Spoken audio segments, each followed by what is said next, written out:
Hey everyone, and welcome to Screams After Midnight. I am Peter.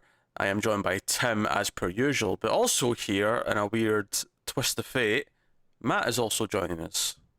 Nice reference, Twist of Fate. Good one.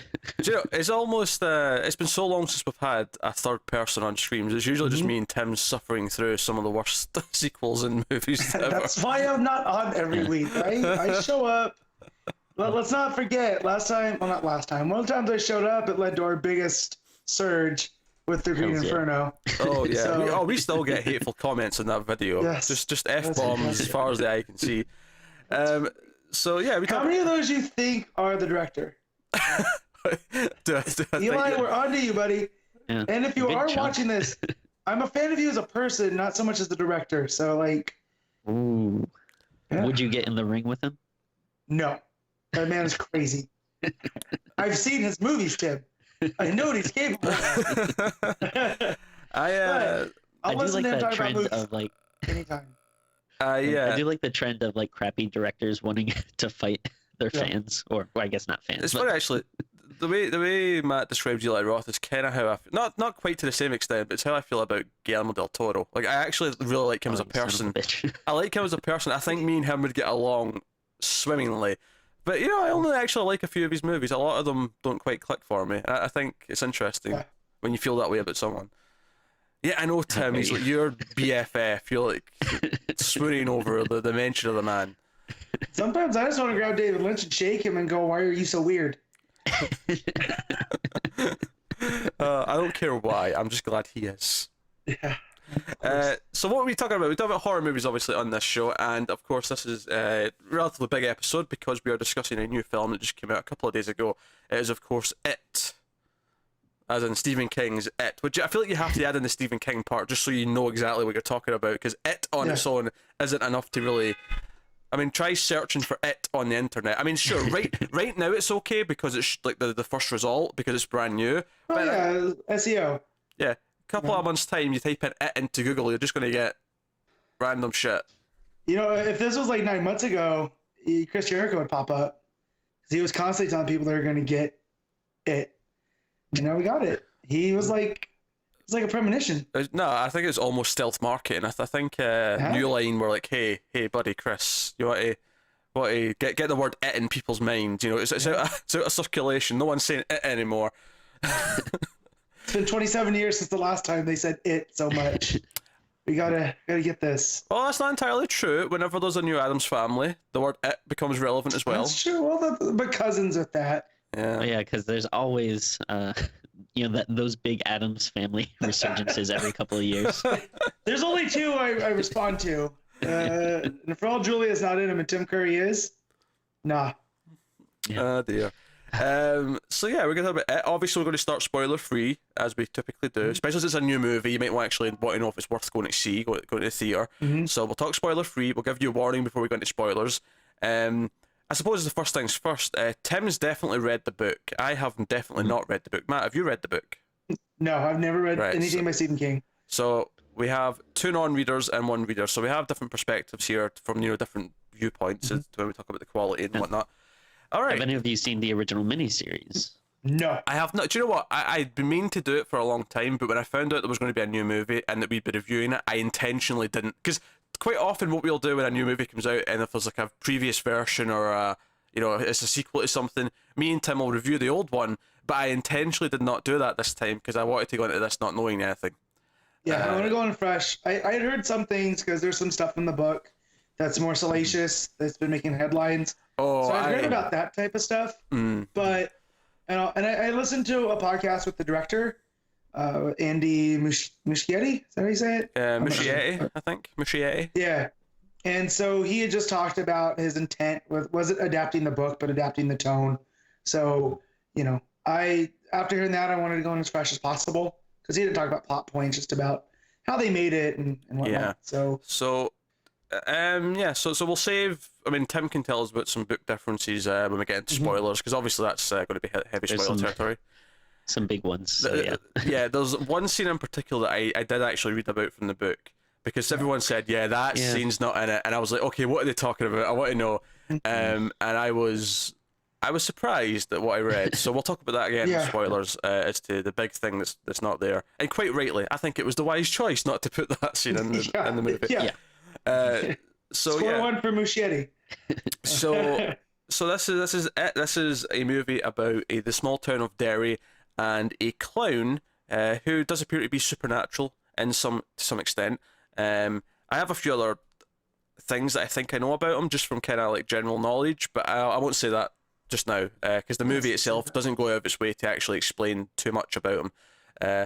Yeah, he's pretty ethereal. Like he's everywhere but nowhere, and that's what I think leads to the good horror moments, because that was my biggest takeaway. Is I thought this would mess me up more than it did, but we also know I'm a powder puff when it comes to horror movies. I'm not on your guys' level, so stuff stays with me. But just based off of the trailers that we got, I expected to be watching through my eyes, and I wasn't. But the tone was definitely there. Well, and I appreciate that. After I've described what the movie is about, I usually say, Tim, what did you think of it? Which, that sentence would actually work every single episode. I could just say, what did you think of it? But in this case, what did you think of it? Well, actually, I want to... You both of you guys go first, because I'm gonna have a little bit of a longer rant about it.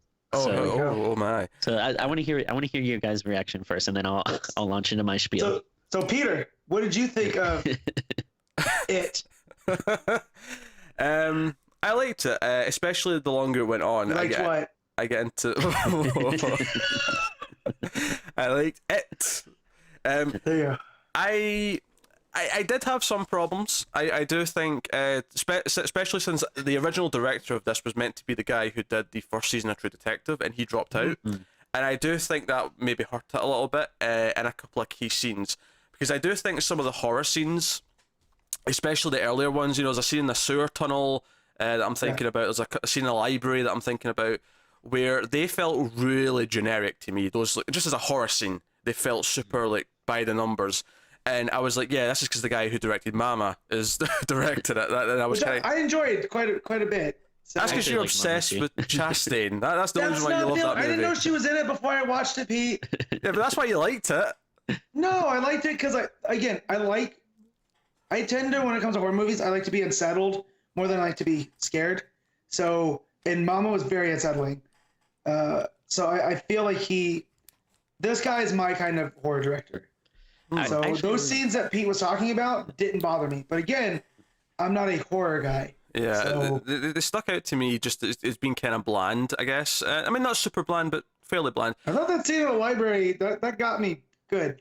Nah, it was very stereotypical. Oh, flickering lights. It was especially right now. We've had so many supernatural ghost movies in the past decade that I'm sick of certain things, and some stuff like that was coming in. Yeah, it feels very of the time. Like I can see the influence of Insidious and The Conjuring. I feel like in this movie. You can definitely see some of those things in. But what I did like about the movie a lot, and why I think it works really well, is the characters, the Losers Club. This group of kids are likable. They're entertaining. They are there's like 7 of them, and they're all pretty distinct. Some get more time than others, of course. Yeah. But I like them all. Them teaming up to try and take on this evil entity is actually a really entertaining story. For me, that's what makes the movie work. For me, that's what separates it from just... No, that's not to say there's no horror scenes that work. I actually do think there's some really good ones later on in the story. They get a bit more absurd, and because they get absurd, I really like them. But yeah, so that's where I come from. I think Pennywise is okay. I don't think he was terrifying though. I think I was expecting him to be a bit more... Yeah, again, the trailers. There's that scene where he has the reveal with the balloon, and he's looking through his eyebrow, and it looks creepy. It wasn't nearly as creepy in the movie. I think the reason why I think that didn't work quite as effectively as I thought it would is I feel like, for at least this is just my taste though. That's not saying it's the right direction to take this in, but I think for me it would be creepier if he talked less. Well, I think my problem with it, and if you watch the original miniseries, Tim Curry does a fantastic job as Pennywise, and I think the big difference. I'm sure he's great. I can only imagine. Yeah. I'm going to go out and watch that at some point now because I want to see what he did with it. Yeah, and you know what the big difference between the two performances is? This new movie, I think they do the classic mistake where instead of him trying to play it like a clown, he plays it as a creepy clown. Whereas Tim Curry, he basically just played it as a clown. Like a regular clown is much more creepy than a like purposefully trying to be creepy clown. Okay. All clowns are creepy to me, so I don't know what you're talking about. But so I think Pete definitely hit on something. So my take on this, and I saw it Thursday at 7:00, and since then I literally have not stopped like thinking about how I feel about it because I have really mixed emotions. So like you said, I read the book and I love Stephen King, and it is by far my favorite of his books, and it's actually my favorite book of all time. So I have a lot of invested. Stakes are high. Stakes were high going into this screen. Okay, that's what you say. And so overall, I think the movie I think it's just an okay movie that's elevated by outstanding performances. Like, just generally, I think it was fine, but the kids, like all the actors and stuff really, really heightened it for me. They're phenomenal. They're the best part, I think. I think the Losers Club and the actors playing them are the best part of the movie. And I think the horror stuff did get better as it went along, but there was like the first half of it where I genuinely felt like, okay, can we get this horror scene out of the way? I want to get back to the kids because they were the fun part. So it gets a lot of comparisons to like early Spielberg stuff or the stuff that he produced in the 80s that was about groups of kids, E.T. and Goonies and that type. And then we had Super 8 that come out like 7 years ago now. And as much as I like that movie, because I like JJ, the kid stuff didn't feel right after, like, especially after this.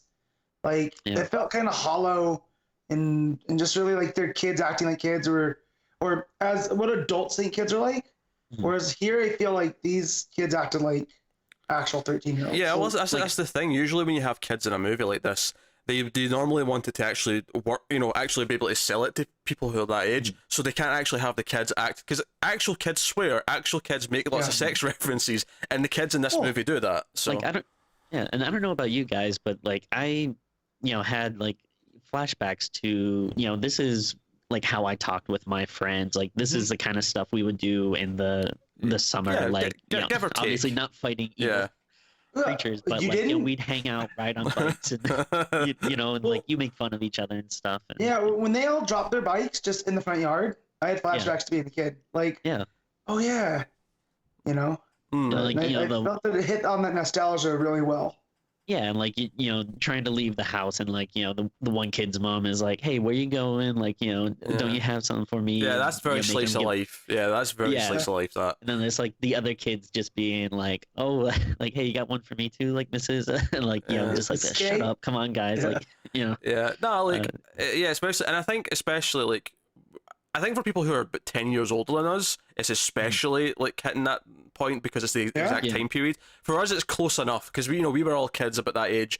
In the late 90s, around late 90s, hitting about 2000. That was kind of when we were about that age, and that so it's close enough. It's still kind of like internet was not quite a thing yet, or at least not to the same extent as it is now.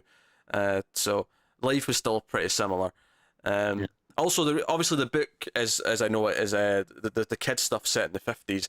And I think the reason for the change is obvious here. It means that when they do the adult stuff in the sequel, it's present day. Yeah, that's the obvious reason, I think, as to why that they was changed that was one change I really didn't mind that much. Yeah. It does. It does have this weird thing though, because one of the kids is from Stranger Things. Where you're like, you just wanted that Stranger Things money. That's all you wanted. Well, that's another thing. So the Duffer Brothers wanted to do it, and they got turned down because they weren't names, right? So they got passed along. Big but mistake. I can kind of see. Yeah, well, I'm fine with it because we got Stranger Things, and I can look in and see the imprint that it has had now, which I didn't realize before. When I say it's a big mistake, I think it's a big mistake for Warner Brothers. I think if nothing else, this made me excited about Stranger Things season 2. It reminded me, yeah, god damn it, bring it on! Like, I'm ready. Because Stranger Things, I think, hit that I mean, I think Stranger Things does it in a slightly more Spielbergy way as well, where I don't think Spielberg kids were ever quite as foul-mouthed as these kids. These kids get away with a bit more because it was R-rated, so they were like dropping They're all like sorts the of Bad News lines. Bears. Yeah, You know, like they're not as bad. They're that midpoint. But no, so the kid stuff was definitely, and even something as simple as them all having, every single one of the boys has the crush on the one girl. Like even something as simple as that was always kind of fun. You know, that the Young MC song starts playing and they're all kind of like staring at her because she's sunbathing, and then she looks around and every single one of them goes like this. They and just starts looking in a different direction. Yeah. And it's, you know, there was genuinely fun stuff there, and there was a heart there. If I'm going to complain about characters, it would be the adults. I think some of the adults are kind of given the short rift where it feels rushed. The one thing in particular, obviously, this is not a spoiler. The story starts, it's in the trailer, with one of the kids, Billy, his younger brother, Georgie. He's, you know, killed by Pennywise. He's taken, that's kind of the gestation. That's the start of the whole thing. And there's a scene where, so Billy's kind of like obsessed about trying to find what happened to his brother, you know, find out if he's still alive, where is he, and all that. And there's one scene where his dad kind of like confronts him and is like, Billy, George is gone, and he storms off. And that scene really irked me because it felt like we just jumped to that without any kind of build up to it. And we never see the dad again after that scene. Like, it's the only scene we have of him in the entire movie. And it just felt kind of super compressed. And the only time we see Bill and Georgie's mom is when she's playing the piano in that first scene. Yeah. The parents are kind of ignored. And, you know, other than one or two who have a bit more plot related to the kids. But so, you know, this is kind of a problem I've had. Like, the book is really long. It's like it's 1,000 pages. Over over 1,000 pages. And the original, you know, I see a lot of people refer to, you know, the first adaptation as a movie, but it's actually a miniseries. So it's like, I think at least 4 hours long or about that time frame. So there's a lot more. 2 parts, right? Yeah, it's 2 parts. But even then, there's a lot more like fleshing out that they do, and I feel like you lost a lot of like nuances and like just you know, the book and stuff really goes into depth about the town, because it's not just about this one moment in time. You find out, they touch about it a little bit in the movie, that there's other time periods and disasters and stuff, and it goes really in depth, and you see lots of other characters and stuff. And I don't mind that stuff being taken out though so much, because I think it does enough to like, give you a sense that the town's a character. They talk about Derry a bit. You see the big town sign saying Derry is the, you know, we get the aerial shot going into the kids riding their bikes. You know, it really sets the tone. And I think with a movie, you don't have as much time to do it as you do in the book. So I think some simple little things like that give you the feeling of it without getting into it. I think when I'm talking about some of the parent stuff feeling rushed, I actually think it would have been better to just not have it at all. I think having the one scene where you try to like fit it all in one scene actually makes it much worse. Whereas if you just have this stylistic choice where you say, we're just not going to see the parents, they're just unheard of, as you go, would be better as a choice if you're not going to have them properly. But you know, that's because we all know that his parents are grieving. Like they lost a child, and obviously, you know, so I think that could have been unsaid. But I mean, to me, that scene meant more like how obsessed Billy is about it, or Bill is, because he created that whole thing out of the hamster tubes to be like the sewers, and I think, you know, I think it's just partly because the dad's acting's not great. And partly because it is just so like forced into all one scene. It just it feels like it just goes to 11 out of nowhere, and it felt a bit ham-fisted to me. Like I say, the kids are where the movie's at. The kids bonding, the kids getting to know each other, them sort of coming together to form this kind of kid army to try and take on this this evil force. I do like, and I think the horror scenes do get better as we. I think the last like, act, you know, when they're actually in the sewers and they get to all these places, I think that's where it really picks up. And there is some different scary stuff that I thought worked quite well. But is there anything else you guys want to bring up before we dive into spoilers? I know Tim's itching. I can see it in his face. One, just I guess kind of a minor complaint, but I don't think that the CGI was that bad in the movie, but I couldn't help but being taken out of the scene every time some like really obvious CGI would pop up. Which I mean, I guess it's kind of hard to. That's just the way things are. You talking about the painting? Yeah, I didn't think that was great. I thought the opening scene where he, you know, again, it's not really a spoiler because you kind of know what happens in that opening, but when he just say attacks, you know, Georgie, I thought that looked a little cheesy, but there were some I had more problems with than others. There's some that I'm like, okay, you can only do that with CGI, so it just makes sense. There was others where it did stick out to me, and it took me out of the horror scene a little bit. I will mention this movie had a $35 million budget, which by today's standards is pretty low. And it looks like it's going to clean up at the box office because it costs so little and it's doing pretty well. So I think I saw some stuff this morning that was reporting it at about 117, which is insane so far for a horror movie. I mean, that's more than some superhero movies are doing opening weekend. Although I feel like this was a really anticipated film by like everybody. Not just horror people, because a lot of my friends I talk to, this is the movie they've been waiting for all summer, which is weird to me. It's a bit strange. Like, for some reason, every so often you get that one horror movie that the mainstream audience don't spit on and actually go and see for some reason. And I don't know what it is, but it's funny. Like, I've seen a lot of like on my Facebook timeline and stuff. Just a lot of people I normally wouldn't expect to be talking about this kind of movie, talking about it, which is interesting. Yeah. I used to feel like that with superhero movies because I used to feel like I was the only one that cared in like 2008, and then Marvel came along, and now everybody is talking. And you're almost sick about hearing of them. Yeah, I was like, I get it. You saw it. Cool. I already saw it too. But yeah, it feels now like this is. It's just weird that this is the movie and it comes out in September. Yeah, it does kind of not in a dead zone, but like. Well, they really picked their spot. Yeah, there hasn't really been anything. As much as it's easy to say, oh, this should be October because it's a horror movie, honestly, they put this at the exactly perfect spot because there's been like 3 weeks of nothing. It has been dry. They were primed to make a giant... Because the studios were... Rotten Tomatoes, why are you ruining movies? Oh, don't even get me started on that bullshit. Oh my god. Just make better movies, you dumb... Brett Ratner. Brett Ratner had the cheek to say... Brett Ratner had the cheek to say that Rotten Tomatoes was destroying the medium. No. Rotten Tomatoes is letting people who don't research it as much as we do, because we've always kind of looked into like what movies are got the good buzz, are they high quality, read reviews. But Rotten Tomatoes is like a cheat sheet for people who don't want to look into it as much.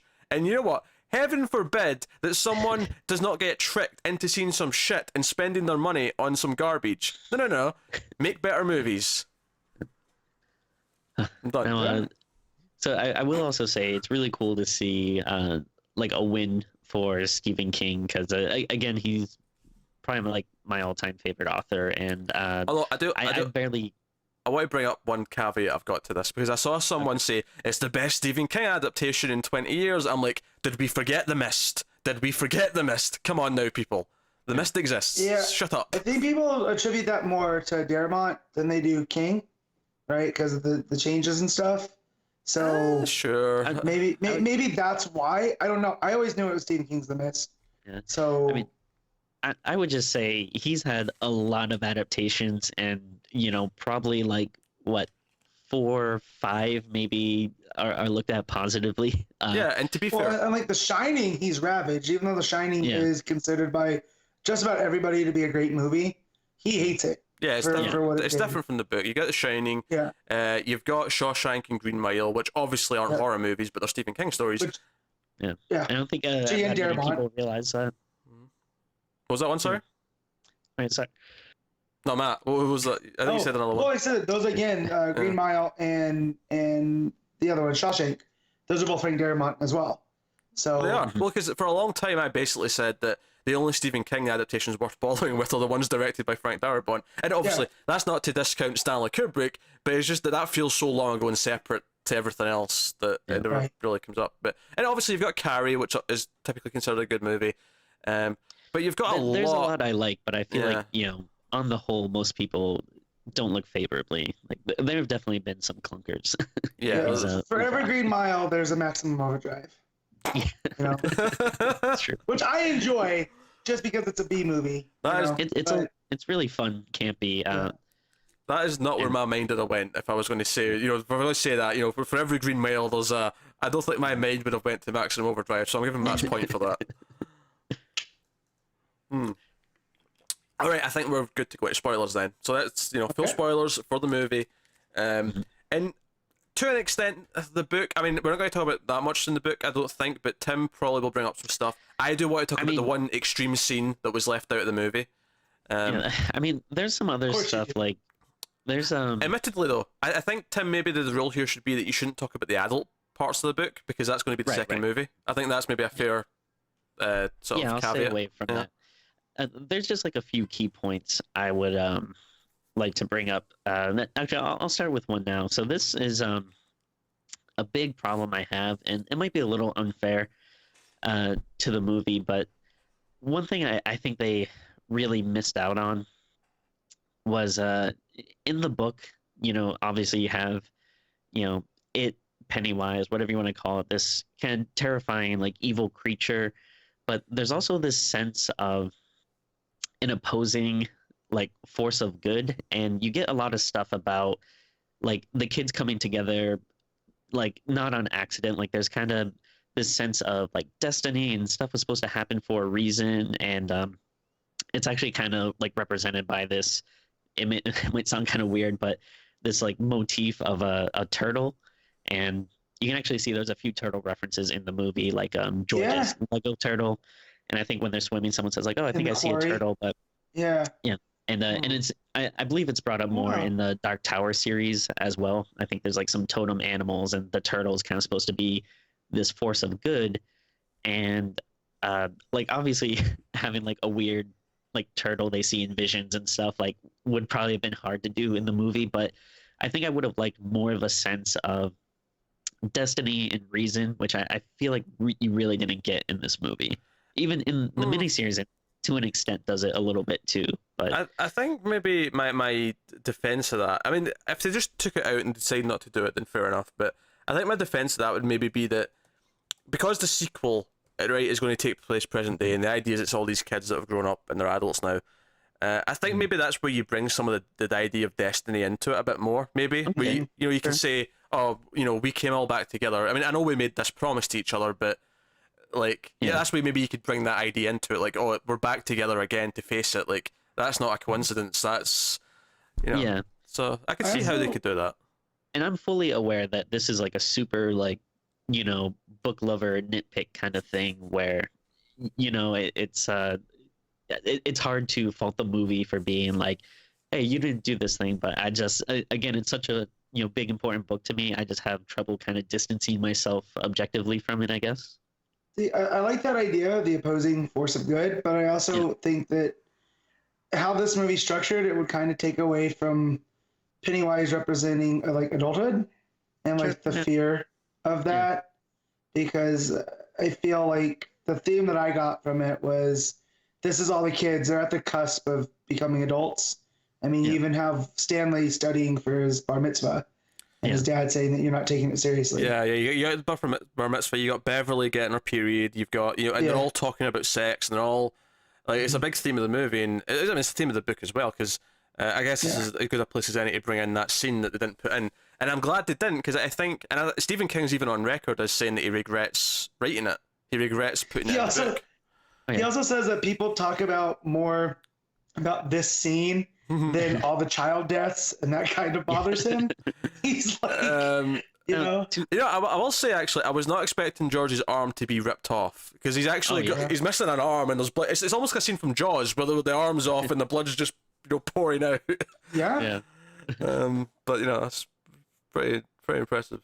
But go ahead, Pete, with this last scene. Okay, so I just casually read online that everyone kept saying, "Is that scene?" And instead of saying "it," is that scene in the movie that? And I'm like, what is that? What is that? And I'd already read it's not in the movie. It wasn't in the miniseries, and I'm going to put it in. I'm like, okay, I'm going to look it up. I want to see what the scene is, just to have context for this. Why is everyone either not surprised, but like, why does everyone care about the scene being there or not?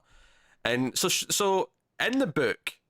And Tim can fill in so many sort of if I get anything wrong here with the blanks, but so basically after they've kind of had their confrontation with Pennywise, they're in the sewers still.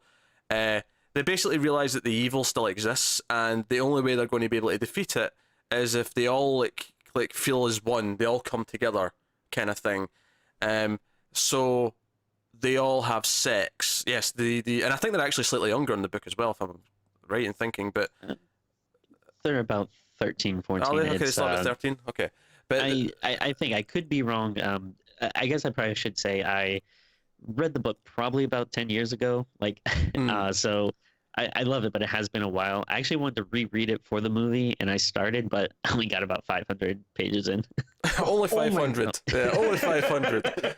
So, like, but you didn't get to still, this scene. like, even, I presume this was towards the end of the book. yeah, it's I think like the kid's first battle with it like is probably about 3/4, maybe a little less than 3/4 in. Interesting. So, Yeah, because in the book, of course, it bounces back between the kids and the adult versions. You know, it goes back and forth, which is why, you know, seeing how they handle the second movie is going to be quite interesting to, you know, because now it's a separate thing instead of alternate. and also, I would say it's going to be interesting because I think the adult stuff was a lot weaker than the kids stuff. So it'll be. I mean, it can still be good. I'll be excited for it, but yeah, jumping ahead, I heard that they still have the kids under contracts and whatnot. Okay. So from what I've been reading, that they're going to do flashbacks and stuff in addition to the adults. Interesting. So we'll still get some of that stuff, and it won't just be the adult version. It does make me worry a little bit though, because when we have all said the kids are the best part of this movie. So the sequel, I'm thinking, well, if there's either going to be none of them or less of them, if there's still some flashbacks, it's like, well, am I going to care about the adults in the same way? Because it's going to be a completely different cast, unless we wait, you know, unless we do a Twin Peaks and wait 25 years to make the second movie. I don't think when it's cleaning up like this is. Yeah, I know. I don't think they're gonna wait. They want that money. So this scene in the book, they all have sex with Beverly, basically one by one. They all lose their virginity together at the same time, and yeah, I think it's understandable why no one wanted to shoot this scene for a movie. You know, a bunch of 13-year-olds all having sex, and honestly as well, I think it takes away a little bit because for me it adds like this dark tinge to the end of the story, whereas in the movie there's actually kind of this sweet camaraderie, like where we all came through this together, and you know when you know the what's his name, Ben, who's had a crush on her all movie, and when he kisses her to wake her up, it's this kind of sweet moment, and I'm like, yeah, this all gets thrown down the toilet if they all have to have an orgy, you know, in 2 minutes time. So I think it was the wise choice for a lot of reasons, and even King himself has regretted writing it in, but apparently it's a really in-depth scene in the book where he, you know, it's like painstaking detail of how they all feel during this sex scene. So yeah. So I think it's obviously a problematic scene, and yeah, it's like it definitely should be left out of adaptations and stuff. I do feel like and again, just going by my memory from the last time I read it, but it does feel like a little more like, okay, there is like a reason and a point to it. Like it's I don't think it's as salacious as when you read those articles, people are like child orgy, like it's out of context. That's a fair point to make. Like it's not like they're all like, you know, let's have sex, and they start taking off their clothes and like, you know, like bow chicka wow. Like I think that's like how some people perceive it, and I think when you read it, it's it doesn't come across that way, but it is obviously still a problematic scene. Yeah, it's uncomfortable. So we won't dwell on that too much because that's not actually in the movie. Let's talk about what is in the movie. Actually, one last thing I want to bring up about a little bit of a difference between the book and the movie. That go on. Again, I hate to say like I have a problem wish, but you know, something I kind of wish they would have done more of is so you have Pennywise's creature that, you know, he basically like preys on fear, and he uses fear as like his weapon to, you know, manipulate and prey on these people. And I think you lose this aspect in the movie, but it's in the book and the miniseries where they kind of combat him with like their own belief. Like Eddie, he has this inhaler, and he actually uses that as a weapon because it's like, you know, they talk about the placebo effect of his medication, but he believes it works, and he like uses that belief and actually like sprays it in his face at one point, and it hurts him, you know, not because it's asthma medication, but because it's something he believes strongly in. And in this movie, instead of doing that, they attack him with spikes. It's like okay, that's fair.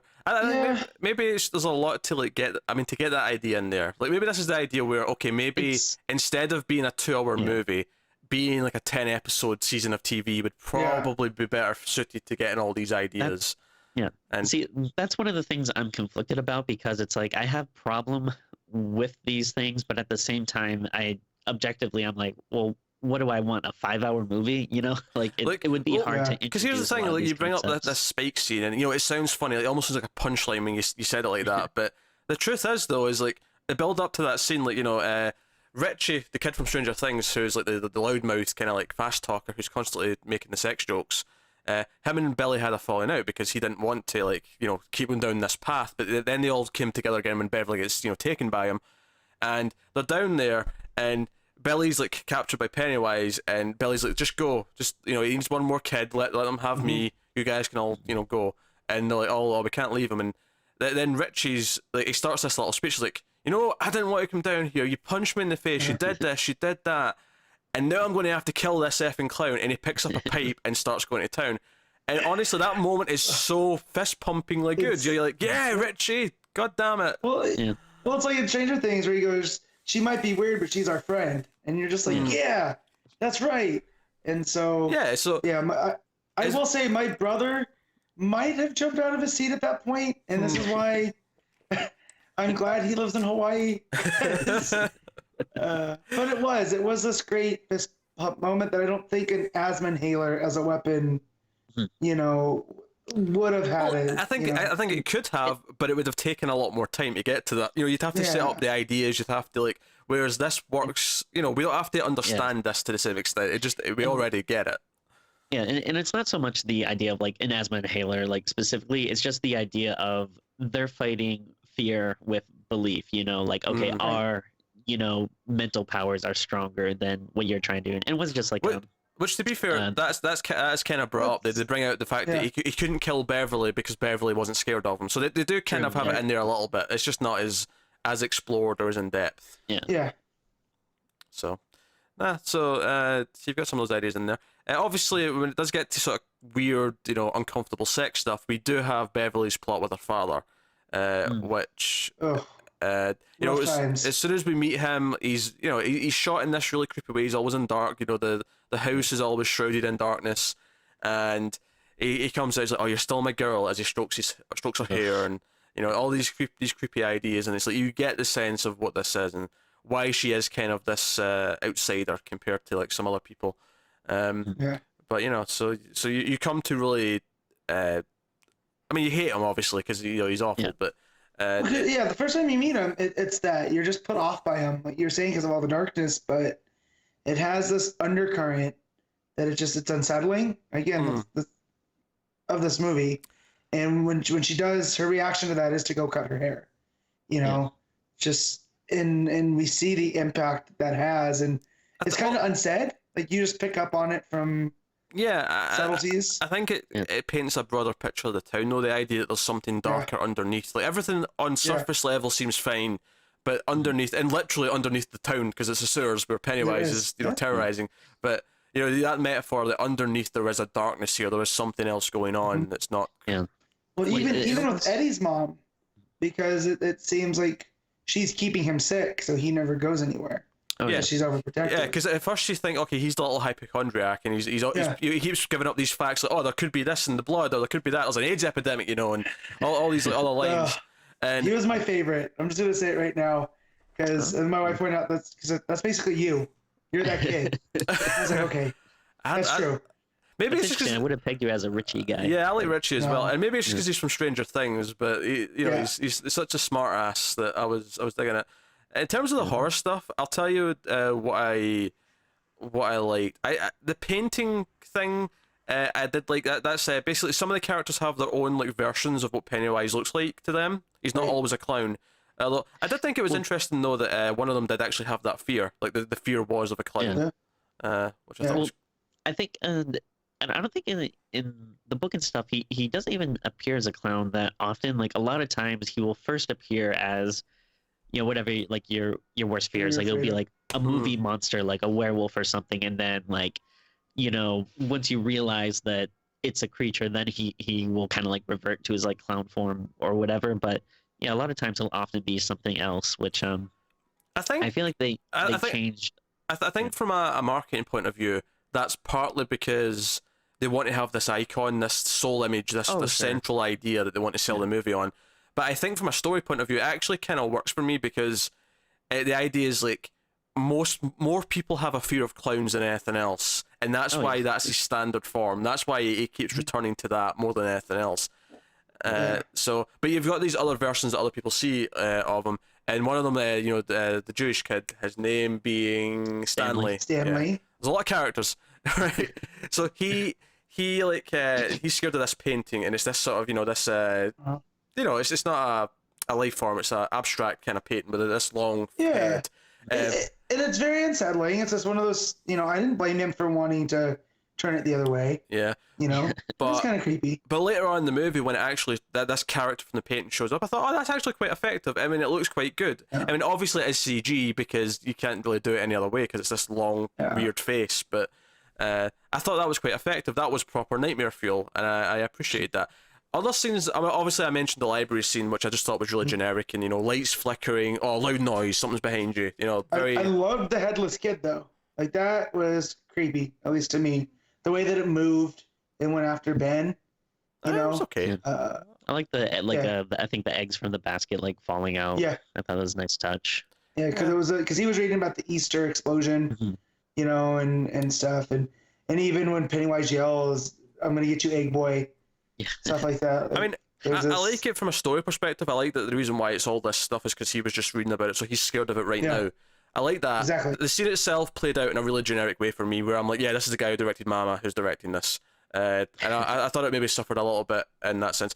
A scene where the CG did kind of bother me, though, and I wasn't a big fan. The scene where all the hair comes out the drain and attacks Beverly. Yeah. I wasn't super into that. It was kind of like, you're trying to do that. It reminded me a little bit of that scene from Nightmare on Elm Street 3 where the puppet guy, but you had all these like strands of hair coming out, and I was just, I don't know, it felt a bit goofy to me. But at the same time, but then the blood geyser hits, and it's like, oh man, okay. The blood's amusing, and I think again you've got some of that growing old. The whole idea that the girl is covered in blood. You've got. I mean, Stephen King, of course, did Carrie, which also had the blood for the period. I think like she had just come home from buying tampons. Yeah. Too, so it's kind of like, oh yeah, that time. Well, and again, it's fear of getting older because they're preteens. I mean, yeah, they're 13, but they're not quite adults and they're not quite kids. They're in this weird, no man's land. Time. Yeah. It's a stranger time, you might say. Yeah, but I also I'm a big Harry Potter fan, and there's a creature in there called the Boggart, which is basically the boogeyman, and it takes the form of whatever you're afraid of, and in order to defeat it, you gotta make it be silly, Oh yeah, I remember that. Yeah, and so that's what I thought of Pennywise too. Once the kids kind of figure out that they can band together, and as long as they're together, it doesn't affect them. I thought that there was a great, like, Pennywise is the boogeyman. He lurks in the shadows. He can be anywhere, but as long as you don't acknowledge him, he can't do anything to you. And I like that. Well, I like that he can be anywhere, but it's not actually just poof, he can be anywhere. He actually does use the sewers. Like, he actually has a way of getting around. They actually established that he has a system. He can't just, like, appear somewhere. But to these kids, he can be anywhere because he showed up in different places. He showed up outside the Neibolt house to Eddie, and he showed up in Beverly's from the drain, and then there's that whole scene where they're doing the slides, and he comes through the screen. That was creepy. So, I like that because he's omnipresent. That got more interesting as it went along, because I was like, when he first started appearing in the slides, I was like, yeah, okay, I get it, I get the trick. But when he actually came out as like a giant version of himself out of the screen, I was like, okay, wait, you're having fun with this now. I'm getting some different ideas from it. So you had the whole hair scene. I did like how kind of absurd it got later when they actually go into the house, when they actually go to the creepy house, and they end up with which I went to. Which you went to? They did. So can we tangent real quick? Yeah. He wants to tangent to something else. You want to tangent to a third thing. Pick a tangent, goddammit. I just want to tangent to that experience. Did it ruin? Because I had watched a YouTube video, one of the guys I watch, and he went through the house, and I felt like it kind of gave away some plot stuff. I really wish I wouldn't have watched it. So going through it, did you have the same? experience? Not really. I thought it was fun. The only gripe I have is I had to wait like 3 hours in line. It was one of those really hot Saturdays. But I mean, it's like a typical haunted house, but it's just cool because it themed and like I didn't really notice any spoiler stuff. Maybe it's because I already was familiar with like the material. Like Okay. But it was fun. We had a I don't want to guess her age, but like a woman who's probably at least in her 30s or so playing Georgie, like leading us through Nice. this house. Okay, And, yeah, that's actually creepier than anything else, to be honest. Yeah. Okay. But yeah, because like the clown was room cool. scene, like I thought I was like, oh, had I not seen this in the video, Yeah. that would have been cool. Yeah, Yeah, that you know, was probably the biggest. which had a little spoilery thing. homage to the miniseries because you The see, original Pennywise. yeah, you see Tim Curry's Oh, yeah, version yeah. sitting in the room, Yeah. and you have all them, going through the doors and all the rest of it. But that scene gets Yeah. pretty, that whole section of the movie gets pretty insane because eventually when Pennywise comes out and they're literally like fighting him off, and someone gets basically killed, and like you think they're going to die, and Mike gets his stomach slashed, and like it starts to get really bad, and you really feel like I think it was Ben screwed. that got slashed. No. Yeah. No, it was 'Cause Mike. the Mike's stomach. bully- No, it was Ben. Was it Ben? Because Ben also got attacked by the bully. Yeah. Which he might be worse than Pennywise. No, I'm going to say not Mike. He is. He is worse than Pennywise. He's Henry. awful. Henry Yeah, Billy. Henry Bowers. We'll get to the Billy. We'll get to the Billy. But because my brother pointed out that poor Ben always got stuff, it hits his stomach, and he's the fat kid, so it's Yeah. kind of like a twofer. Mike definitely gets cut at some point, though. I vividly remember blood being on Mike at some point. I think the big slashing scene was when they're in their house, basically like Eddie falls through the floor, he gets his arm broken, and then I think Ben gets slashed. His across the arm stomach. is properly like hanging off. Like they have to sort of Yeah. snap it back into place, which good fun. Which of course Richie does without permission. He just goes, "Hey, look," and gets it back. Yeah, Which again, that kid Finn Wolfhard, which I know because he's got the dopest name ever. To see his character, that kid has range already. He's like 13, 14. yeah, because his character in Stranger Things is the Goody Two Shoes character, and his character in this is the smart ass, quick talking character. So he's done a different couple of things. I like that. Yeah. So you have this camaraderie between them. You have the horror scenes in the house, and then eventually the big sort of set pieces. They all they go into the sewers because they're actually trying to find Beverly. That's what brings them all back together. And I like that even though they all had this falling out, that when they find out that Beverly's went missing, they one phone call to each of them, and they all come back. They all come running back together, and this was actually sorry. Just real quick, this was actually a big change from the book too. Like she never gets kidnapped. Like they all go into the sewers together. So I thought it was a little bit of a weird choice. Good drive. Yeah, like I don't know. It makes it feel like a little bit like I don't know. I think Beverly is like pretty badass, but I don't know. This made it feel like a little bit of a damsel in distress. Well, kind of see, the funny thing situation. is I had that thought as well, but I think they actually get around it because she has been such a badass. Like she is arguably the most badass one in the entire movie. Yeah. True. So I can almost. She's the one that throws the first rock against the bullies, right? Yeah, she is. Yeah, they have that whole rock fight, but she I think almost you could take this as her being a badass is actually kind of what inspires the rest of them to actually grow a pair of balls and go after her. Okay. I think the reason for it might have been more, again, for time, because it's a 2 hour. It's already quite long for a horror movie. This is 2 hours 15 minutes. That is actually long for a horror movie. And the pacing too was a little weird because I felt like we were reaching the end when they went to the house the first time. I did not, but yeah, sure. Because but what I was getting at is the whole idea that they need to have them all come back together after the fight, and I'm not sure how they do it in the book, like if they have this falling out, but the quickest way of doing it is to put one of them in danger and have them all band together because the person's in danger. And I think it's just from a cinematic technique point of view, it's how you get them all sort of like working together again. But they have the whole setup thing, which is I was going to get to, is the gun, the cattle gun, that gets brought along as a weapon, and that's like good fun. But of course, before we get to this, we should probably talk about Henry, because Henry shows up here and Mike has to throw him down a well, is how extreme this goes. But yeah, go on, Tim. Well, I was just saying this is a little weird for me personally because if I could show you guys pictures of my like older brother from like the late 80s, early 90s is like a spitting image, like the same exact haircut, like similar face is I couldn't help but look at him and think of my brother. Man. Do you know, obviously He didn't try to carve his name into you, did he? No.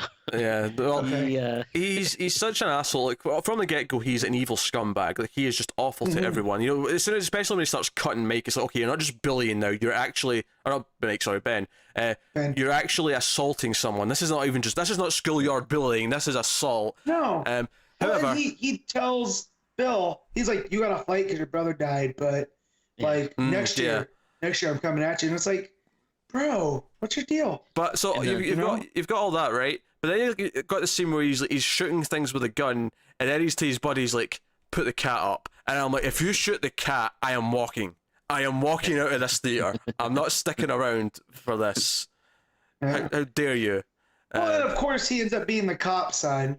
Like we think that he just gets run off early in the movie because the cops show up, but then it turns out that's his dad, and. Yeah. Yeah, and he actually, if we're going back to the whole idea that the kids, the metaphors that they're scared of growing up and is scared of adulthood, is scared of what you can become.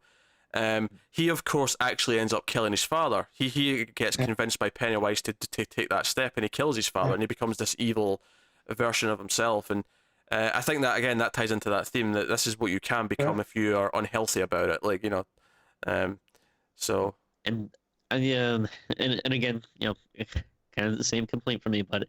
I feel like you don't get as much of him like fleshed out as you do in the book and even the miniseries, because you really only mostly see him with like having that interaction with Ben and Mike, but he's kind of like a foil for everyone in the group. Like they all have their incidents with him, and I'm surprised they didn't show like in the beginning, like on the last day of school when Ben is leaving and I think I forget if this is Beverly or I think it was Beverly like says like, oh, like watch out, like Henry Bowers is looking for you. Like there's a specific reason why he was looking for him, like why he's mad at him and wants to carve it, like find him and carve his name in his chest. Honestly, Tim, I have to fight you on this complaint as well. With it's 2-hour movie, like there's only like this to me seems like a natural like if you're going to have him have moments with all members of the Losers Club, that is going to take up so much time. Well, I felt that he kind of did. I mean, he's still Stanley Shamaka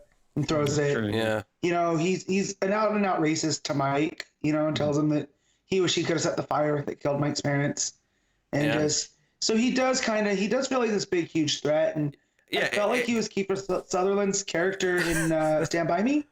Like oh sure, another king. I can see that. Like I got vibes from that. Although those guys are a little bit more toned down, just jerky teenagers. Yeah, being scary because they can be. Yeah, again, it's getting the point across in a much quicker amount of time and like simple little things that give you the feeling of who he is without actually going into it in great depth, because you only have so much time to do it. So this is kind of my thing, like why I mentioned earlier I have mixed feelings, because like I have these complaints, but at the same time I recognize what you're saying. So like it's like I'm complaining about it, but at the same time I'm like, well, yeah, but like you said, you can't have like a 4-hour movie. Like, it's impossible to add this stuff in. It's just a weird, like, I'm having trouble distancing myself. I think, honestly, Tim, I think the problem for you here is that you can, because you're so attached to the book. You have an image in your head of what you want to see or what you would have wanted to happen, but even though it's not like possible. I think like because people always talk about this, but you can't just take a book and like adapt it page for page. It doesn't work like that. You have to play it to the medium that you're making it for. It's a movie, not a book, and you don't have the same things in there. You get a lot of the points across by having the subtle visual cues, by having the subtle moments that you can read into if you want to, and I think. Because I think ultimately you have to say, well, these aren't complaints anymore. They're just me listing things that aren't in the movie that were in the book. That's the thing. Like, I'm not as upset with stuff that was changed. It's more just stuff that was left out. Because I feel like to take Henry, right? To take Henry as the example, do you think? Because it would be because I think the genuine complaint would be if they didn't get across how much of a threat he was in the movie. But the movie does do that. The movie shows that he is a threat. He's dangerous to all these kids. Sure, yeah. Yeah. Whereas, you know, let's say, oh, they neutered him and he felt like, oh no, he's just a bully. He doesn't actually do anything to them. Like that would be where, okay, the point didn't get across of who he's supposed to be. Yeah. So Like I got that he was fair. a bully early on, like just how he treats the kids. But like I thought he was just a teenage bully that, you know, I'm gonna have fun picking him. But then when he tries to carve his name into Ben, I was just like, oh no, he's a proper psychopath that I hope Pennywise gets him. Like that's if they're gonna take out anybody. And then when his gang of guys are chasing Ben and they end up in the sewers, and then one of his dudes gets taken, I actually kind of cheered because you know because he was an accessory to all this and stood by and let him do this stuff. I actually thought and that same was with the friend that was holding the cat. You know, I actually, to be fair, the friend who was holding the cat was trying to like, hey, really, we're going to do this? Let's not do the cat. But the scene in the sewer, I actually, you know, with his friend who gets killed early on, I actually think that was one of the weakest scenes in the entire movie. yeah. I thought it was really generic stuff. I was just like, good, he's gone. But yeah, so you got that. So this all goes down in the sewer at the end then, and they find all these all the kids he's taken are floating around this big kind of tower of like toys and shit, and it's like who knows what he's doing down there. Maybe this is something they'll go into in the sequel, perhaps. Yeah. Well, that's what they call. I don't know if they mention it by name, but he has these things called the deadlights, which I guess is kind of that's what he opens up his face or whatever, and Beverly stares into Beverly. it, and that's what kind of like. I guess that's how he like feeds on you, and that's what causes you to float. And this is one thing I actually would applaud the movie for. I liked this representation. Like you didn't see it like this in the in the miniseries or anything. I actually thought this was a cool visual. That was. Yeah. So you've got all this going on, and it does get pretty insane. You know, Pennywise starts like getting tall and stretching around, and he like.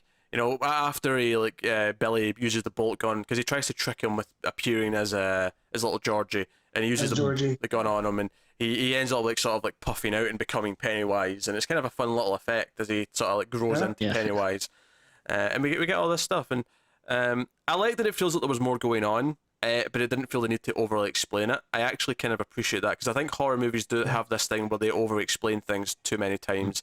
You know, everything has a reason. That's a complaint we had with Lights Out. It's a complaint I have with a lot of horror movies. Like the dreaded montage you always see in these stupid supernatural movies where they have to research it and they find out every last detail and there has to be an explanation. No, not knowing is scarier. Stop it. Stop it now. Yeah, see, I just got the vibe that he's been there a long time, right? That tower's pretty massive. Yeah, they set up the idea that he comes back every 27 years, which, nicely sets up the sequel. But like, and he for whatever reason he takes the ones he gets and like that energizes him so he can. Well, that's where the float. Like I thought the floating was just the sewer.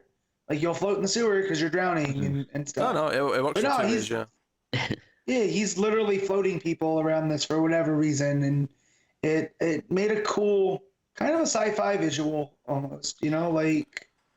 Yeah, it gets bigger because I think like. You have some of the earlier horror scenes which do feel kind of generic in like sort of supernatural ghost movie kind of way, but then you get to this section at the end and it's like, oh no, you're actually doing more with this because you would never have this big set piece in like one of these movies usually. This is one of the things that I really like about the book and the story and the movie and everything in general is that it's a horror movie, but there's I feel like a little bit more like epicness to it. Like it's not just like one person being chased by a serial killer. Like it's not like kind of the small level like honestly, it is grounded that it's in this town with these very relatable and real feeling characters, but there's also just a sense of gravitas to it. There's some honest parallels to draw here with Twin Peaks in some ways. Now there's not a clown in Twin Peaks that takes people into the sewers, but the idea that there's this nice little town that has this darker undertone, the idea that there's this evil presence that people have to come together and defeat. There's a lot of things between them. Even the idea that this 25-year gap, like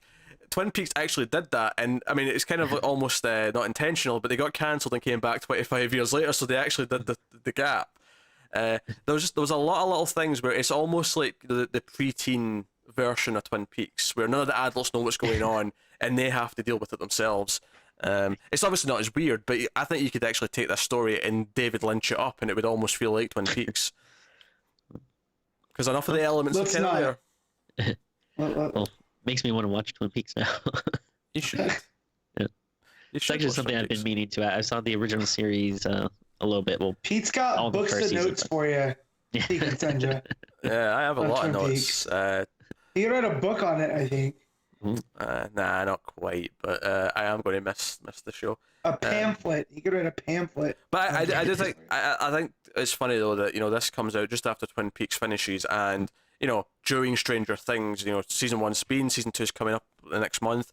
It's kind of funny that these things kind of merge together to form it. Now, it of course already existed. It was written before either of these things did exist, but certainly in terms of film, in terms of a visual style, you can see where the influences are coming from. You can see all these different things, and obviously it's hard not to think a little bit of the Goonies and a little bit of stuff like that, where you've got this group of kids. And obviously Tim's rolling his eyes, because I found out recently, Matt, that Tim does not care for the Goonies. He thinks it does not hold up. I don't think it's What? the best. I watched it last night, and I love that movie. In Because it fact, was It's just a on. lot of kids yelling at each other. It's just I don't know. oh, Ah, Timmy. Tim, You liked The Boy, Tim.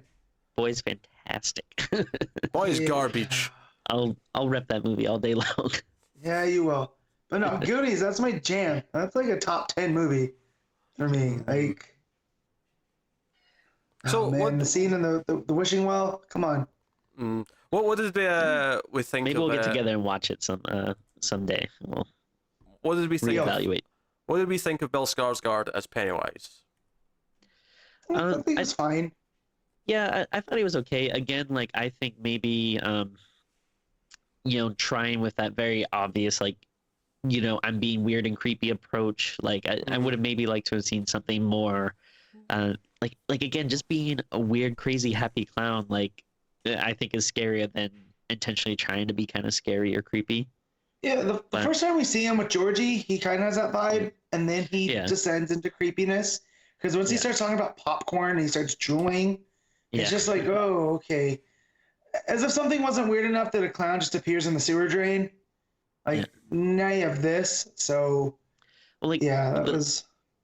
the whole thing is like when he's appearing as the clown, it's kind of more to like I feel like at that point he's not trying to scare you as much, but as trying to Get you off lure the you. game. Yeah, Yeah. so yeah, I feel like you shouldn't be trying to be like scary at that point. Like you should just be trying to be like, hey, I'm a big happy Although goofy if clown. that's the case, I mean, he feeds off of fear, right? That's yeah, his thing. basically. Yeah. So I guess anything that can scare. I think I think what it is it's like he's like he wants you to feel fear, and it almost like it's kind of like preparing you to be eaten, like it's a nice seasoning before he and I don't really again, it's not I think super clear exactly what he's doing. Like he wants you to look into his deadlights, and then you float, and then I don't know if that's I guess that's how he gets sustenance, but I don't know if it's like it's not the same as like eating a steak or something where he's like digesting it and stuff. Not sure. It lasts him for 27 years, so yeah, I think it's a little bit different. Yeah. Yeah. Yeah, and he goes on that spree. It's like what, like a year's worth? 9 months to a year. He's active. I think it was and like then he a goes back to sleep. I want to say like 6 to 8 weeks. I could be wrong, but Oh, okay. I think it was something like It's that. definitely longer than that in the movie, though. Yeah, because Georgie Yeah. went missing in like September, October, and the movie picks back up in June. Yeah, He's in 'cause school. it's He goes through 19 that summer. It's 1988, and then the 88. summer's 1989. So yeah, Yeah. so it takes place over that amount of time. But I will say the music, to bring in something else into it, didn't really stick out for me, and unfortunately, it does kind of fall into these same horror traps where instead of building the suspense with it, it's used to kind of give you your big jump scare moments and your big stings, and Yep. I kind of was like, and maybe this is seeing the kid from Stranger Things, but I'm like, no, a bit more synth I think might have suited this movie better. Yeah. So I learned Pete that if went you in for close your Backstreet ears, Boys. when you think something scary is going to happen, it's not necessarily as scary. Oh sure. I Yeah. learned that on this movie because I don't like the quiet, quiet, loud, because to me it's cheating. It's cheating. Because It's of cheap. course I'm going to jump at it. Yeah. And so and they did it a couple times, and I saw other people in the audience jump, but I had my fingers in my ears just because like you ain't getting me. It does fall into some of the horror scenes do fall into some of those traps. There's some effective moments, but some of them they fall into this trap of we're just going to do some slow and then big loud noise and big sting. Like sometimes it's actually creepier to just have it happen quietly. Yeah. You know? Yeah. So I just. But the score that was effective to me is when the kids are just by themselves riding bikes. It felt very John Williams of the 80s. It had that kind of a light tone, and then it would shift. It was okay, but it was to a forgettable. horror tone. It was forgettable to me. Oh yeah, just let me talk about the score. I never talk about the score. Go on, talk about the score. That's it. I'm just saying it had a Williams-esque vibe to me, and I appreciated that. But again, I don't remember what it sounded like. I can tell you what ET sounds like, but I can't tell you what this one does. How did you guys feel about like some of the humor in it? Like I did like that they were trying to, it's not like a super funny movie, but there were like a couple points of levity. Oh yeah, I thought the kids were occasionally kind of funny. Like there was some fun moments. Richie, I laughed at more than anything. Like he had pretty good timing, and his jokes weren't like cringy like kids at that age, because I work around kids that age. And the stuff that they think is funny sometimes is just like, I don't get it. Oh yeah, because I think the reason why he was funny is because the lines that were funny from weren't really, it wasn't supposed to be him telling a joke. It was him, saying something dead serious because he thinks that's how he thinks, but it's actually really funny from a perspective of not being a kid. Yeah. So. And then I thought there's some like good stuff, like the the Backstreet Boys stuff like was funny, and New Kids on the Block. Yeah, Backstreet Boys didn't exist yet, Tim. I forgot. New Kids on the Block, like some like Michael Jackson jokes and stuff that I was like, it's kind of, but it did feel like this is the kind of stuff though that kids would say and joke about. Yeah. They're talking about Michael Jackson, like stuff from the 80s that we all just take for granted now. We're just like, we've heard that for years, but to them it's new. Talking about, he's got a chimpanzee. He's got like this dead guy's bones. It's funny. We were talking about how Pennywise feeds on fear, and like he's powerless if you don't fear him. I was like, that's like Nightmare on Elm Street. And funnily enough, at the theatre in the town, they're playing Nightmare on Elm Street 5, which is accurate to the time period because that came out in 1989. Same. Same with Batman. That's on the marquee, and it's summer 1989. Also, Billy's room had a poster for both Beetlejuice and Gremlins. Oh yeah. So some of that 80s nostalgia is in there. And I think if there's sometimes when we see like a movie that we really like and it's doing really well, but you kind of get nervous, like when Deadpool came out and it was like, this R-rated superhero movie, it's doing really well, and you get worried like, now are they gonna try to make every superhero movie like Deadpool? Which luckily so far the only one since was Logan, which used its R rating as it should have done. So so far they've not screwed that up, but fingers crossed. Yeah, but I think if there's any like takeaway that we see from upcoming horror movies with this is like just the kind of focus on like character and just kind of having like a little humanity and heart to it. Hopefully that'll be a nice trend. Like I mean, again, like unfortunately, you don't want to see every movie like this, but unfortunately though, I feel like what the studios are going to, because they're going to chase the success, they're going to see, this cheap movie made all this money, so they're all going to try and do the movies like this. The one of the two things they're going to try and do is they're going to have some iconic clown, or not clown, but like a character like that at the center of it they can market, or they'll be like, we need to buy the rights to a book. Quickly, get a book, get a horror Stephen King book is not up for grabs yet. Yeah, we're going to do one of his books, or do another author's book to try and do it. So to sort of wrap up then, to kind of bring it round to a conclusion of sorts. Kids are definitely the best part. The movie has heart. The kids working together is definitely what I liked about it the most. The horror stuff does get a bit more interesting as it goes on, but I do think some of it, especially earlier in the movie, is kind of generic, and it is hurt by having kind of just an okay director. Like I feel like had the director from True Detective, had he been the one to because I was finding myself like watching the scene in the sewer and thinking, but how would he have done this scene? Because he's very visual style, and it did make me want to go back and watch True Detective season 1 again, just because I like Fukunaga's visual style, and he still got a writing credit too. So I wonder how much from his original script made it through. I mean, clearly it was enough to get credit, but I think I would have liked a quieter Pennywise. who was creepy in silence, because I think that but I mean that's just kind of my taste in horror more than anything else. But Oh, you don't like Freddy? You don't like Freddy cracking jokes? I like Freddy, but I don't like Freddy as much as Jason. Yeah. Well, Jason's the guy. Like he's my favorite too. So Although, do you like Jason more than Michael Myers? I like Jason as a fun pop culture character more than Michael Myers, but I like Michael Myers more as a villain because he's stronger. He does he's better. Fair enough. Just for the record, I'm a Freddy guy, but See, Of course you are. I love them all. We're all but- splitting. Yeah. Yeah. I thought you were a leprechaun guy. I mean, well, that's kind of its own stratosphere. Nothing can top that. That's his own thing. Yeah. Irish mythical creatures, definitely a leprechaun guy. Okay. More than a banshee. All right. See where you go with it. So yeah, I guess we're going to rate the movie then. So, Matt being the relative guest, although he's on other stuff here all the time, but he's not usually on streams. So Matt, what would you give it out of 10? So being that I'm not as hardcore of a horror guy, and I'm definitely more of an 80s kid kind of movie guy, I really like this. I'm gonna give it an 8 out of 10. Oh, your makes a start I did to a whole go, lot. but 8 out of 10. We got that nice and clear. Tim. Yeah. I mean, I'm still gonna give it a good score. But again, I've been thinking about this a long time, and it kind of keeps going up and down in my head. I think for right now, I'm going to give it a 7. Again, I think it was good. It was well done. Most of my complaints just come from, again, just loving the source material so much. But again, I also recognize that everything I wanted would have been impossible to get in one movie. So I'm going to give it a 7. But I feel like maybe with a little distance, like when it comes out on Blu-ray, I'm definitely going to buy it. And then maybe by then I'll kind of soften a little bit and be able to just be like, forget about the book, just kind of appreciate it for what it is. And maybe it'll go up a little higher, but I don't know. It's a mixed bag, I guess. All right. I'm actually going to split the difference and go 7.5.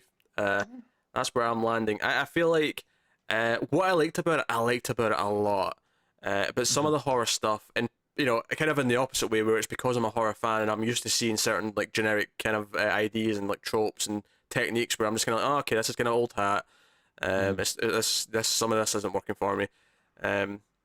But really solid otherwise. And I like the kids a lot, and it does, So I'm looking forward to Stranger Things season 2. I'll say that much. And here's a cat. Me too. Not to be shot, might I add. No, definitely not. Yeah, it's a good point. One thing I'll say that's kind of interesting too is I've noticed like people's, I think generally like critics' scores have been pretty positive, but just people I know reactions have been all over the place. I've seen some people that love it, like some casual, not so much horror fans have loved it. I've also seen big horror fans love it. I've also seen some of my friends that are big horror fans saying they hated it, that it was awful. Like it's and so I'm really interested in seeing. This seems to be like a lot of people's opinions all over the place. I think honestly though, Tim, I think that's just a symptom of the fact that everyone went to see it. Like True, yeah, like, I guess, not as many people were talking about like Annabelle or something. Exactly. No. Whereas this, like, because it is for some reason this one's hit the mainstream audience, so they're all seeing it and they're all posting their Instagram photos about how I want to see it, and they're standing next to the poster. They've got a red balloon, and they're all excited about the red balloon. I think my brother when he saw it like after the movie, once the credits started rolling, he like just started blowing up a red balloon. Like and then, Is I this think the one that looks like the psycho bully? oh no Okay. it was my other brother. Gotcha. and I actually think I didn't read the article, but I saw there was a headline or something. I'm not sure where it was, but I think it was somewhere like police were urging people to please stop like tying balloons to like sewer grates or something. Yeah. I'm not sure what like the damage it causes is, but I don't know if it's just freaking people out or if it does something else. But I did see there was a flood somewhere, like it was raining, and someone had tied out in front of their neighbor's house who they didn't like a red balloon to the sewer grate. And it was just like, let's see how they react to this. So I thought that was pretty funny. But yeah. That's pretty cool. Yeah. So there you go. That's it. That's how we feel about it. About what? It. About it. God damn you, Matt. Bane of my existence. So let us know what you think of it in the comments below. Certainly bring up anything that you think we didn't, and what you thought of things. Are you looking forward to the sequel? Are you worried that it's going to be a completely different cast? That kind of thing. Let us know. But that is it. So yeah, like, subscribe, all that stuff. Get us on Twitter at mail_fuzz for channel updates if you want to do that. If you want to support the channel, head over to patreon.com/mailfuzztv. You can do that over there, and a bunch of perks, including voting. In fact, we should mention that we're coming up to October, and because of that, there are 2 Patreon votes for October that are up right now, and there's a public vote. The public vote link is in the comments below. If you're not a patron and you want to vote on that, it's a werewolf vote. You can do that there. And Matt, you might be interested in that. Yeah. That might be. So you can do that. And of course, just to remind you, October, because it's the month of Halloween, we're doing a bunch of extra episodes. We're doing something in the vicinity of 4 a week. So we are taking the first month of November off to recharge after that, but then we'll be back to our usual 2 a week. But yeah, so look forward to October's hectic You're taking schedule. a whole week off to recuperate. Yep, that's the plan. Oh man, that's the plan. So yeah, so hope you enjoyed it. Keep watching scary movies. Thanks for watching, guys. We will see you next time.